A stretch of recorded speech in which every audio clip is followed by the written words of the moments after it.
Hello বন্ধুরা, আমরা আবার আসলাম কৃষক বাংলা ইউটিউব চ্যানেল। এটা একটি কুল বাগান।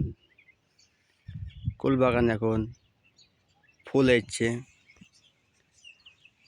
কিছু কিছু কুলের গুটু পেনছে। আপনারা যারা কুল বাগান চাষ করেন, ভিডিওটা দেখবেন। এই সময় কুলের ফুল হয় এবং ফলও দাঁড়ায়।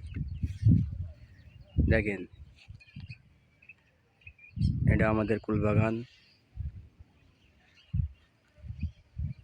কাছে ভরপুর ফুল আছে, থাই আপেল, আরও আছে টক কুল।